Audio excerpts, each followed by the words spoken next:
انا لو وريتك صورة الشخص ده دلوقتي وسألتك وقلت لك تعرف ايه عنه، ايه هي اول حاجة هتيجي في بالك؟ طبعا هتقول لي ايه، انت مجنون، ده اخطر شخصية في مسلسل سكوت جيم، انت مجنون ولا انت ما تعرفوش؟ بس ثانية واحدة اهدى شوية كده وانا هفهمك كل حاجة. انا وقتها مش هلومك بصراحة، الشخص ده من اكتر الشخصيات الباردة اللي ممكن تشوفها في حياتك كلها. لو شاف مليون واحد بيموت قدامه مش هتلاحظ منه اي رد فعل، ده انت حتى مش تعرف اذا كان هو مبسوط ولا زعلان. بس ليه الشخص ده وصل للدرجة دي من البرود، وايه اللي وصله للمكان ده، وايه اللي حصل له؟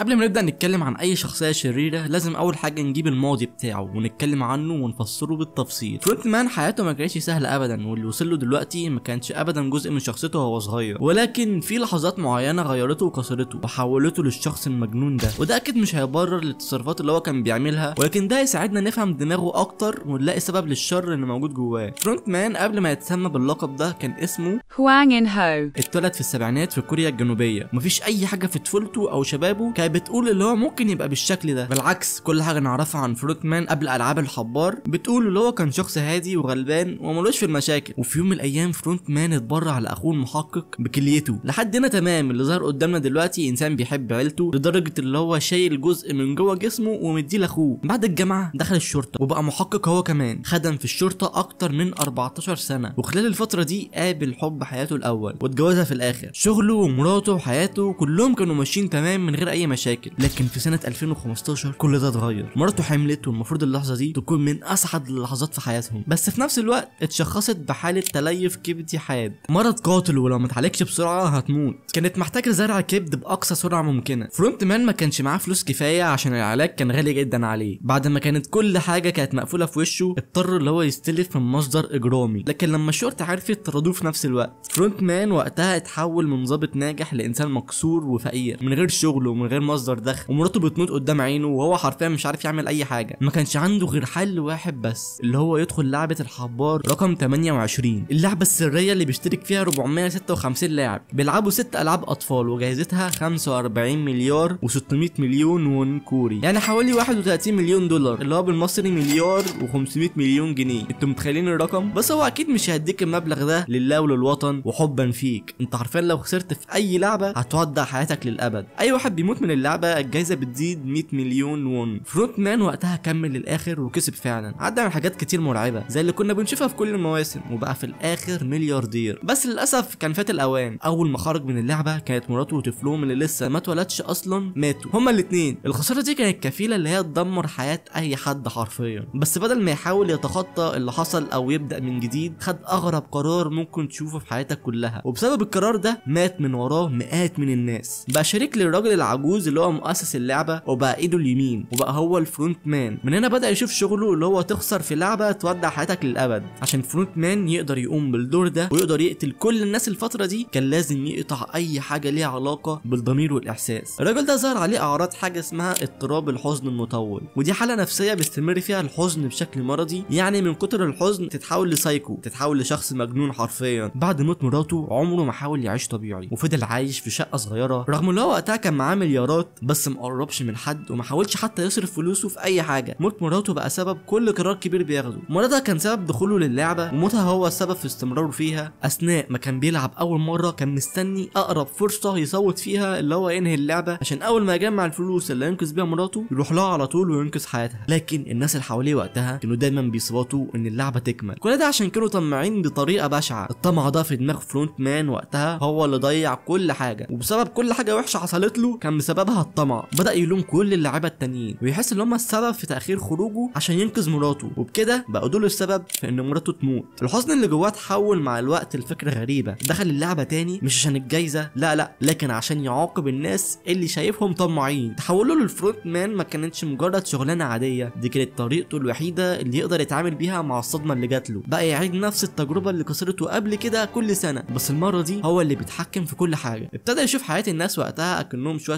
احصنه بيتسابقوا مع بعض، والموت بقى عنده حاجه عاديه جدا من ساعه ما مراته ماتت. بعد 5 سنين بقى هو المسؤول عن اداره لعبه الحبار رقم 33. سنه 2020 بنشوف الالعاب بتبدا وبيظهر الفرونت مان. بسم الله الرحمن الرحيم كده الروتين اليومي ابدا، يدخل غرفه التحكم، يبدا الالعاب، يرجع المكتب بتاعه، يصب لنفسه كوبايه ويسكي مشبره، يشغل اغاني ويتفرج على المجزره على شاشه سينما. اللعبه كلها بتموت من اول لعبه، والدم في كل حته، وصويت وصريخ والرعب في كل مكان، وهو حرفيا قاعد حاطط رجل على رجل وبيتفرج بكل روقان. وهنا بيبان قد ايه بيستمتع وهو بيشوف الناس بتموت بعض وبتظهر بكل وحشيتها عشان بس يثبت لنفسه ان فكرته عن البشر دايما بتبقى صح. طول ما اللعبه شغاله نادر قوي لما بنشوفه بيتدخل، لحد ما بيجي مشهد بيكشف لنا حقيقته بكل وضوح. لاعب بياخد واحد من الحراس كرهينه وبيجبره يخلع القناع بتاعه، فرونت مان بيتدخل بعدها بكل هدوء وبكل ثبات انفعالي، بيموت الشخص اللي كان شغال عنده. الموتة دي مش عشان يثبت قدام الناس كلها اللي هو جامد وبصوا انا بقتل الناس بسهوله ازاي، لا ده قتله عشان بس خلع القناع بتاعه واكشف عن الهويه بتاعته للاعبين. وهنا بنلاحظ ان ده مش نفس الشخص اللي شفناه في الفلاش باك في الموسم الاخير اللي كان وقتها بيتردد يقتل حتى دفاعا عن نفسه، دلوقتي بقى يقتل كانه بيقول لصاحبه صباح الخير. اللي حصل ده اسمه تبلد عاطفي نتيجه للتعرض المستمر للعنف والموت. الصدمه اللي مر بيها خلته اكنه انسان آلي، اكنه روبوت حرفيا، وخلته يقتل من غير اي تردد ومن غير اي احساس بالذنب. ولما اكتشف ان في موظفين من عنده بيبيعوا اعضاء وبيساعدوا اللاعب رقم 111 اتجنن، مش عشان العمليه السريه اللي هم بيعملوها من وراه، لا لكن عشان بيكسروا قواعد المنظمه. كانوا بيساعدوا اللاعب رقم 111 يتخطى كل المراحل الجايه، زي انهم مثلا بيدوا تلميح عن اللعبه الجايه وحاجات من دي. مقابل ايه بقى؟ اللي هو يشرح الجثث اللي بيبقى اكنها ماتت. فرونت مان عمل ايه بقى؟ قتل كل الناس اللي كانت جوه الاتفاقات دي كلها، والجثث بتاعتهم اتعلقت في القاعه الرئيسيه قدام كل اللعيبه عشان يبقوا عبره لاي حد يفكر يخالف القوانين بعد كده. لكن فجاه بيظهر تهديد جديد ما كانش حاطه في باله، لقى رصاصه من سلاح شرطي، وطلعت في الاخر الرصاصه دي كانت من اخوه. عارف وقتها اللي هو جوه الجزيره، فرونت مان فضل وراه لحد ما اتقابلوا فوق الجبل، وكل واحد كان ماسك السلاح بتاعه. المحقق بيضرب الاول وبيديله اول رصاصه في كتفه، بس الغريب بقى ان الفرونت مان وهو مجروح امر الحراس ما يقتلوش المحقق، بيطلب من اخوه يجي معاه، لكن لما بيرفض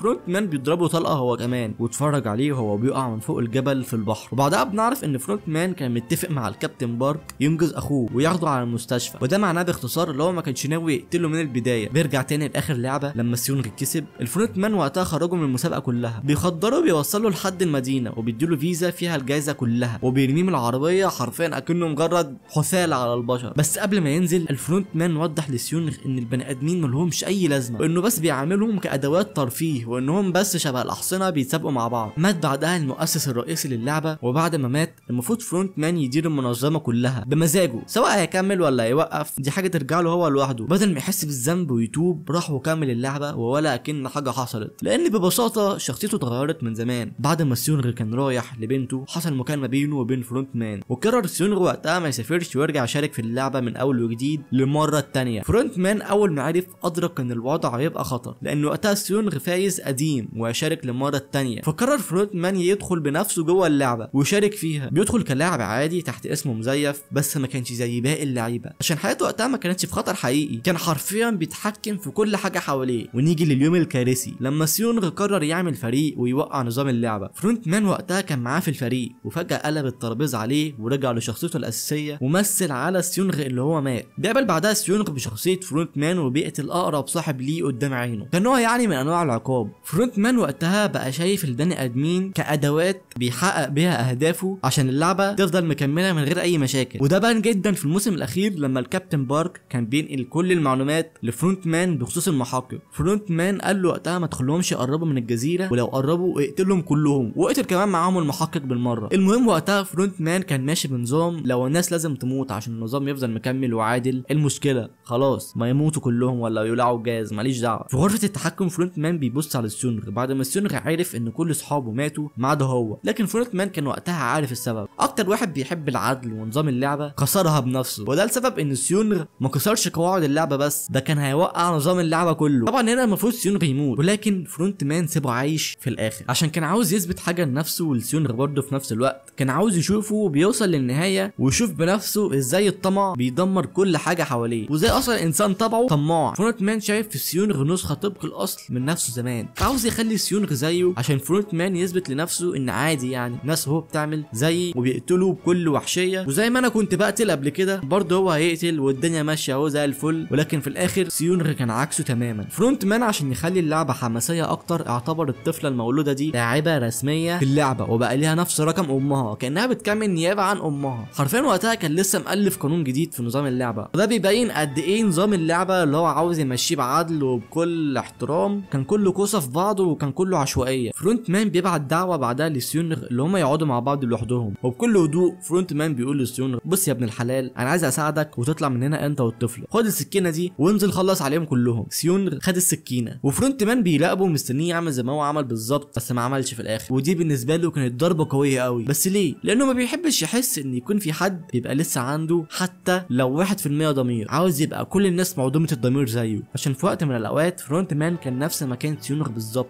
بس في الاخر طلع شخصيه عديمه الانسانيه وخلص على كل اللعيبه الموجودين وقتها. في حاجه اسمها اعاده تمثيل للصدمه، يعني الشخص بيكرر تجربه للحاجه اللي صدمته من غير وعي. يعني لو زمان هو كان ضحيه، المره دي ممكن يكون هو اللي بيأذي غيره، يعني بيحصل تبديل، بيحصل العكس، وده بالظبط اللي حصل. فرونت مان زمان الراجل العجوز استدعاه وعرض عليه نفس العرض، فرونت مان وقتها خد السكينه ووافق على العرض وقتل الناس كلها. المره دي عكس الدور، بقى هو مكان العجوز ونادى لسيونغ عشان ينزل ويخلص على كل اللعيبه. ولما اللعبه بتوصل للنهايه سيونغ بيضحي بنفسه وبيموت والطفله بتعيش. هو عارف اللي هو مش هيقدر يوقف فرونت مان ولا يوقف نظام اللعبه كله اصلا، بس يقدر يثبت ان لسه في ناس عندها انسانيه وعندها ضمير. فرونت مان واقف بيتفرج وما بيتكلمش ومفيش اي رد فعل. لما بيوصل لجثه سيونغ بيبص له اخر بصه، بس بصه طويله شويه من غير اي احساس، مش اللي هو يلا انا انتصرت عليك وانت مت في الاخر وفرحان وكده، لا، تحسها نظره حزينه ومؤلمه، مع انه المفروض يتبسط وقتها ان المنافس بتاعه مات، بس وقتها كان بيبص عليه بصه حزينه، لان في اللحظه دي فرونت مان مش شايف سيونغ، ده شايف نفسه زمان قبل ما يتحول لشرير. بنكتشف في الاخر ان فرونت مان مش بيستسلم للشر، لا هو استسلم لفكره اللي هو يرجع انسان كويس تاني زي الاول. وبرضه هو مش شرير بالمعنى الحرفي، هو اتحطم زمان وخسر كل حاجه ومش قادر يستوعب او يدي نفسه فرصه اللي هو ممكن يصلح اللي فات بعد موت مراته. وبكده هنكون حللنا شخصيه فرونت مان بالكامل وعرفنا كل حاجه عنه بالتفصيل وشرحنا ازاي هو وصل لكده. تنساش لو الفيديو عجبك تعمل لايك للفيديو وتشترك في القناه. كان معاكم علي، اشوفكم في فيديو جديد، سلام.